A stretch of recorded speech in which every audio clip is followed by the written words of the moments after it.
தொடர் மழையின் காரணமாக செம்பரம்பாக்கம் ஏரிக்கு நீர்வரத்து அதிகரித்திருக்கிறது. அண்மை செய்தியாக பார்க்கிறோம். இது குறித்த கூடுதல் விவரங்களை வழங்குவதற்காக செய்தியாளர் பரத் இணைப்பில் இருக்கீங்க. விரிவான தகவல்.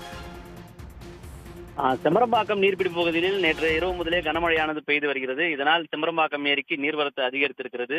குறிப்பாக இந்த ஏரிக்கு நீர்வரத்து இருக்கக்கூடிய நேமம் ஏரி, பிள்ளைப்பாக்கம் ஏரிகள் நிரம்பி வருகின்றன. இதனால் இந்த ஏரிக்கு அதிகப்படியான நீர்வரத்து வந்து கொண்டிருக்கிறது. காலை 713 கனஅடியாக இந்த நீர்வரத்து தற்போது கிடுகிடென உயர்ந்து ஏறக்குறைய 4000 கனஅடியை எட்டிருக்கிறது. இப்போ தற்போது வினாடிக்கு 3977 என்ற கனஅடியை எட்டிருக்கிறது. அதே போன்று மொத்த கொள்ளளவில் 3645 மில்லியன் கனஅடி நீரில் தற்போது 3 TMC எட்டிருக்கிறது.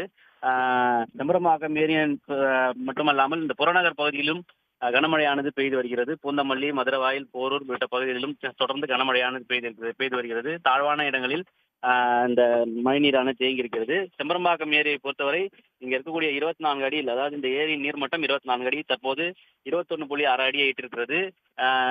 கடந்த காலங்களில் செம்பரம்பாக்கம் ஏரி 23 அடியில் வந்தால் இந்த செம்பரம்பாக்கம் ஏரியிலிருந்து உபரி நீரானது திறக்கப்படும். அந்த வகையில் தற்போது பாதுகாப்பு கருதி செம்பரம்பாக்கம் ஏரியிலிருந்து 23 அடி எட்டினால் செம்பரம்பாக்கம் இருந்து உபரி நீரானது திறக்கப்பட வாய்ப்பு இருக்கிறதாக தகவல் வெளியாகி இருக்கிறது. தொடர்ந்து இந்த ஏரியை அதிகாரிகள் கண்காணித்து வருகிறார்கள். செம்பரம்பாக்கம் ஏரியில் ஒவ்வொரு மணி நேரத்துக்கும் நீரின் அளவு, அதாவது எவ்வளவு நீர் வந்து கொண்டிருக்கிறது என்பதை கண்காணித்து வருகிறார்கள். தற்போது வரை 3977 கனஅடி நீர் வந்து கொண்டிருக்கும் நிலையில் இது மீண்டும் அதிகரித்தால் ஏரியிலிருந்து உபரி நீரை வெளியேற்றுவதற்கு வாய்ப்பு இருப்பதாக தான் கூறப்படுகிறது. தகவல்களுக்கு நன்றி பரத்.